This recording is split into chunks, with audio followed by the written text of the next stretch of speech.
ஸ்ரீமதே ராமானுஜாயன் மகா ஆழ்வார் எம்பெருமானார் ஜீயர் திருவடிகளே சரணம். அஸ்மத் ஆச்சாரியன் திருவடிகளே சரணம். ஸ்ரீசைலேச தயாபாத்திரம் தீபக்தியாதி குணார்ணவம் யதீந்திர பிரவணம் வந்தே ரம்யஜா மாதரம் முனிம் லக்ஷ்மீநாத சமாரம்பாம் நாதயாமன மத்தியமாம் அஸ்மத் ஆச்சாரிய பரியந்தாம் வந்தே குரு பரம்பராம். வாழி எதிராசன் வாழி எதிராசன் வாழி எதிராசன் என வாழ்த்துவார், வாழி என வாழ்த்துவார், வாழி என வாழ்த்துவார், தாளினையில் தாழ்த்துவார் விண்ணோர் தலை. ஸ்ரீமத் கிருஷ்ண சமாஹ்வாய நமோ யாமனசூனவே எத் கடாட்சைக லக்ஷானாம் சுலபஸ்ரீதர சதா. மன்னுயிர்காளிங்கே மணவாள மாமுனிவன் பொன்னடியாம் செங்கமலப் போதுகளை உன்னிச் சிரத்தாலே தீண்டில் அமானவனும் நம்மை கரத்தாலே தீண்டல் கடன். ஆழ்வார் எம்பெருமானார் ஜீயர் திருவடிகளே சரணம். அஸ்மத் ஆச்சாரியம் திருவடிகளே சரணம்.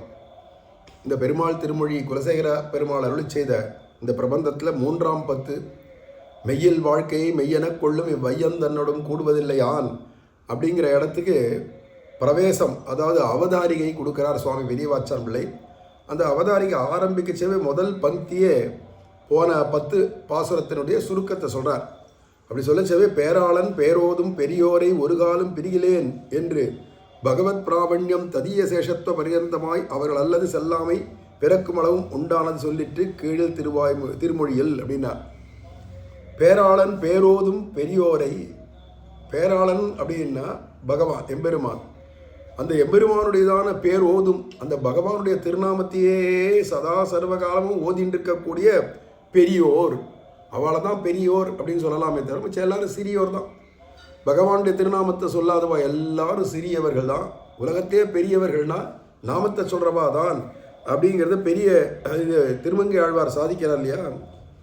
இந்த பெரியோரை ஒரு காலம் பிரிகிலேனே அப்படின்னார். அப்படி நாம சங்கீர்த்தனம் பண்ணுறவால ஒரு க்ஷணம் கூட நான் பிரிய மாட்டேன் அப்படின்றார். இப்போ திருமங்காழ்வார் நம்மளோட இருக்கணும், அல்லது நம்ம திருமங்காழ்வாரோடையே இருக்கணும் அப்படின்னு ஆசைப்பட்டார். இப்போ நாம சங்கீர்த்தன பாராயணர்களாக நம்ம இருந்தால் அவர் தன்னால் நம்மக்கிட்ட வந்துடுவார் திருமங்காழ்வார், அல்லது நம்ம திருமங்காழ்வாரோடையே கூட இருப்போம். ரெண்டும் ஒன்று தானே. அப்போ என்னடா நாம சங்கீர்த்தனம் பண்ணுறவாளோட கூட இருப்பேன், அவளை ஒரு காலம் நான் பிரியவே மாட்டேன்னு திருமங்காழ்வார் சாதிக்கிறார்.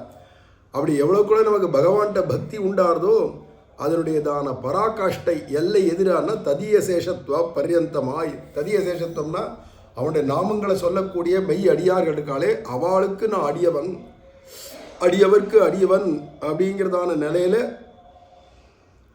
இருந்துண்டு அந்த பாகவதால் ஸ்ரீ வைஷ்ணவால் இல்லையானா நான் இல்லை, அவள் இல்லைன்னா நான் இருக்க மாட்டேன் அப்படிங்கிற அளவுக்கு பிரேமாதிசயம் அவள்கிட்ட பிறக்கணும். அப்படி இருக்கக்கூடியதான நிலையை இந்த போன 10 பாசத்தில் சொன்னார் அப்படிங்கிறார் இல்லையா. அப்போ இந்த தேட்டெருந்திரல் தேனினைன்றதான முன்னாடி நம்ம கேட்டதான அந்த பதிகத்தில் அப்போ பகவானுடைய நாமத்தை சொல்கிறவாளுடையதான அடியவனாக நான் எப்போதும் இருக்கணும் அப்படின்னு ஆசைப்பட்டு அவள்கிட்ட எனக்கு பிரேம அலாதியான பிரேமம் உண்டாகணும் அப்படின்னு ஆசைப்பட்டு அது உண்டான விஷயத்தை 10 பாசத்தில் சொன்னார். அந்த பாகவதாள் இல்லைன்னா நான் இல்லை, இந்த பாகவதாள் இருந்தால் தான் நான் இருப்பேன் அப்படிங்கிற நிலைமையில அவளுடைய வைபவத்தை, அது மூலமாக பகவானுடைய நாமத்தினுடைய வைபவத்தை சொல்லி முடித்தார் இந்த 10 பாசுரத்தில். போன 10ல் அப்படின்னு நீங்கள் அவதாரிகளை சாதித்தார். அதுக்கு அடுத்தது நூலினேடு அடுத்த இந்த பதிகம் என்ன அப்படின்னா, மெய்யில் வாழ்க்கை மெய்யெனக் கொள்ளும் வையம் தன்னோடும் கூடுவதில்லையான் அப்படிங்கிற பதிகம். அதில் என்னடான்னா யாரோட நான் கூடியிருப்பேன் அப்படிங்கிறத போன 10 பாசுரத்தில் சொல்லிட்டார். யாரோட நான் கூடி இருக்க மாட்டேன்றது இந்த 10 பாசுரத்தை சொல்கிறார். இதான் ஆனுகூல்யஸ்ய சங்கல்பா பிராதிகூல்யஸ்ய வர்ஜனம் அப்படின்னு சரணாகதியினுடையதான 2 விதமான லட்சணங்கள் சொல்கிறது. ஆனுகூல்யஸ்ய சங்கல்பகாங்கிறது பகவத் விஷயத்தில் பகவத் பிரேம உடையவர்களாகவும் நாம சங்கீர்த்தன பாராயணர்களாக இருக்கிறவாளோட நான் சேர்ந்திருப்பேன்றது ஆனுகூல்யஸ்ய சங்கல்பகா. பகவான்கிட்ட பக்தி இல்லாதவா உலக விஷயத்திலே ஈடுபட்டு இருக்கிறவான்னா அவளோட நான் ஒரு க்ஷணம் கூட சேர மாட்டேன். ஏன்னா க்ஷணமபி துர்ஜன சங்கம் தெஜரே அப்படிங்கிறது மாதிரி ஒரு க்ஷணம் கூட துஷ்ட ஜனங்களோடு சேரக்கூடாது.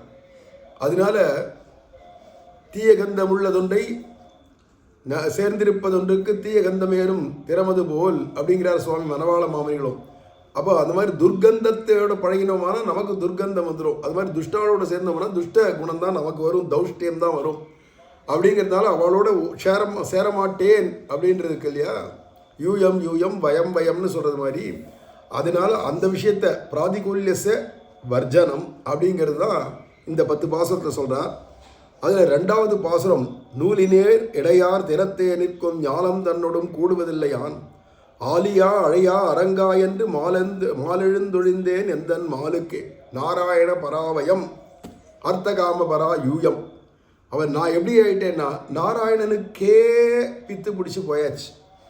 என் வாயில் எப்போ பாரு ஆலியா அழையா அரங்கா அப்படின்னு எப்போ பாரு ரங்கா ரங்கான்னு என் வாயில் வருது. அப்படி இல்லாதவாளோட நான் எப்படி சேர முடியும்? அதனால சொல்கிறார், ஆலியா அழையா அரங்கா என்று மாலெழுந்தொழிந்தேன் எந்தன் மாலுக்கே. அப்படிப்பட்ட நான் ஞானம் தன்னோடும் கூடுவதில்லையான். இந்த உலக விஷயத்திலேயே சுற்றிண்டு காமக்ரோதாதிகளில் ஈடுபட்டு இருக்கிறவாளோடு நான் எப்படி சேர முடியும்? ஏன்னா எனக்கு பகவத் பிரேமம் வந்துடுத்து, இவாளுக்கும் லோக காமம் இருக்குது, எப்படி ஒன்றுத்துக்கு ஒன்று சேரும் அப்படிங்கிறா இல்லையா? இங்கே ஆலியா அழையா அரங்கா அப்படிங்கிற இடத்துல இவர்கள் அப்பிராப்த விஷயத்திலே படும் பாடெல்லாம் பிராப்த விஷயத்திலே படுமவன் நான் என்கிறார் அப்படிங்கிறார். அப்பிராப்த விஷயம் அப்படின்னா இந்த ஜீவாத்மாவுக்கு பிராப்த விஷயம் அடைய வேண்டிய லட்சியமாக இருக்கிறது யாருடானா பகவான். அதை விட்டுட்டு இவா என்னடானா அந்த பொண்ணு பின்னாடி இந்த பொண்ணு பின்னாடி சுற்றிட்டு அவள் பேரெல்லாம் சொல்லிட்டு அவள் முந்தானியை பிடிச்சிட்டு பின்னாடியே சுற்றின்னு இருக்கிறது அப்படிங்கிறது. அவள் அப்பிராப்த விஷயத்தில் அவ்வளவு படாத பாடுபடுறா. எனக்கு என்னடா பிராப்த விஷயமான ரங்கநாதன்ட்டு அவ்வளவு பிராவண்யத்தோடு நான் அலைஞ்சின்னு இருக்கேன். அப்படி இருந்துச்சு எப்படி சம்பந்தம் வருன்றார். ஆலியா அழையா அரங்கா என்று பிரீத்தி பிரகர்ஷத்தாலே இருக்க மாட்டாதே ஆலியா பெரிய பெருமாள் திருநாமத்தை சொல்லி அடைவுகட கூப்பிட்டு அப்படின்னார். அப்போ நான் எப்படி இருப்பேன்னா பெரிய பெருமாள்கிட்ட திருநாமங்களை சொல்லி ரங்கா ரங்கேசா ரங்கப்பிரபோ அரங்கநகரப்பா அப்படின்லாம் அவருடைய நாமத்தை அடைவுகட எத்தனை நாமங்கள் இருக்கோ அத்தனையும் முழுசாக உட்காந்து ஒரு சகஸ்நாம பாராயணம் மாதிரி உட்காந்து நான் நாமத்தை சொல்லிகிட்டே இருப்பேன். மாலெழுந்தொழிந்தேன் எந்தன் மாலுக்கேங்கிறதுனால தேனதே தமனுவிரதாகா என்னமா போலே அவன் என் பக்கல் வியாமுக்தனானபடி கண்டு நானும் பித்தேனன். நான் நாமன் சொல்கிறத பார்த்தோடனே பெருமாளுக்கு என்கிட்ட முக்தனாக போயிட்டான். பரம பிரேம கொண்டு நெடுமால ஆகி என் பக்கத்தில் அப்படி வந்து பிரேமையை வர்ஷிக்கிறான். இதை பார்த்தோடனே நான் என்ன பண்ணேன்னா நானும் பித்தேறினேன் என்றார். அவன் என்கிட்ட பித்து பிடிச்சாலேறான், நான் அவங்ககிட்ட பித்து பிடிச்சாலேறேன். அப்படி எங்களுக்குள்ளால ஒருத்தருக்கு பரஸ்பரம் பித்துன்னா இங்கே பிரேமை, ஒருத்தருக்கு பரஸ்பர பிரேமையோடு இருக்கிற நாங்கள் அவள் பகவானே வந்து என்கிட்ட பித்து பிடிச்சிருக்கான், நானும் அவன்கிட்ட பித்து பிடிச்சிருக்கேன் நினச்சா உலகத்தில் இருக்கிற மக்களோட என்னால் எப்படி சேர முடியும், ஒட்ட முடியும் அப்படிங்கிறார். இந்த பாசுரத்தில் ஆச்சரியமாக சொல்கிறார். இதே பதிகத்திலேயே 8வது பாசுரம், பேரே எனக்கு யாவரும் யானுமோர் பேயனே எவர்க்கும் இது பேசியன் ஆயனே அரங்கா என்று அழைக்கின்றேன் பேயனாய் ஒழிந்தேன் எம்பிரானுக்கே.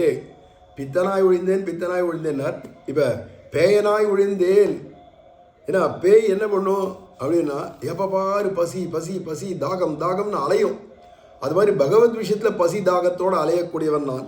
ஏன்னா உண்ணும் சோறு கண்ணன், பருகும் நீர் கண்ணன், தின்னும் வெற்றிலையும் கண்ணன், எல்லாம் கண்ணன் அப்படின்ட்டு இருக்கிற கோஷ்டியாக போயிட்டதுனால நான் ஒரு பேயாக இருக்கேன் பகவானுக்கு. பேயரே எனக்கு யாவரும் யானும் ஓர் பேயனே எவர்க்கும். அவளெல்லாம் பார்த்தா எனக்கு பேய் மாதிரி இருக்குது, என்னை பார்த்தா அவளுக்கு பேய் மாதிரி இருக்குது. இப்படி பார்க்கறதுக்கு என்ன, அவள் உலக விஷயத்தில் பேயா அலையிறா, நான் பகவத் விஷயத்தில் பேயா அலையிறேன். 2 பேரும் பேய் தான். ஆனால் அந்த பேய் அப்பிராப்த விஷயத்தில் இருக்குது, இந்த பேய் பிராப்த விஷயத்தில் இருக்குது அப்படிங்கிற ஒரு வித்தியாசம் தானே. ஆயனே அரங்கா என்று அழைக்கிறேன் கண்ணார் காண்கின்றது பொய் என்றிராதபடி வந்து அவதரித்து தன் படிகளை எனக்கு காட்டினவன் ஆயனேங்கிறதுனால கிருஷ்ணனை சொல்கிறார். நேர பார்த்தா தான் நம்புவேன், இல்லாட்டா மற்றதெல்லாம் பொய், நீங்கள் சொல்கிறதெல்லாம் கடவுள் உண்டுன்னு சொல்கிறதெல்லாம் பொய் அப்படின்னு சொல்கிற மாதிரி இல்லாதபடிக்கு நீ நேரம் பார்த்தா நம்புவே இல்லையா, நான் நேரம் வந்துட்டேன் பார் அப்படின்னு சௌலபிய குண பரிபூர்ணனாக பகவான் கிருஷ்ணாவதாரம் பண்ணி சகஜமாக தன்னுடைய சௌலபியாதி குணங்களை காண்பிச்சான். அப்படி காட்டினவன் அரங்கா என்று அழைக்கின்றேன். அவனே அன்னைக்கு கிருஷ்ணாவதார காலத்தில் இருந்ததான பார்த்தா இன்னைக்கு இருக்கிறவாளும் பார்க்கணுமே தலை நித்திய நிரந்தரமாக ஸ்ரீரங்கத்தில் வந்து பள்ளி கொண்டான் அப்படிங்கிறார். அவதாரத்துக்கு பிற்பாடர் இழவோடே தலைகட்டாதபடி கோவிலே கண் வளர்ந்தருளின பெரிய பெருமாள் திருநாமத்தை சொல்லி அடைவுகட கூப்பிடான் என்றேன். அப்படி படுத்துருக்கிற எம்பெருமானுடைய திருநாமங்களை மாற்றி மாற்றி ரங்கநாதருடைய நாமத்தை நான் சொல்லிகிட்டே இருக்கேன் அப்படிங்கிறார். ஒரு கால் இவன் தான் கிருஷ்ணனாக இருந்தான்னா அப்போ ரங்க கிருஷ்ணா, இவன் தான் பாண்டரங்கனாக இருக்கான், அவன் விட்டல கிருஷ்ணன்.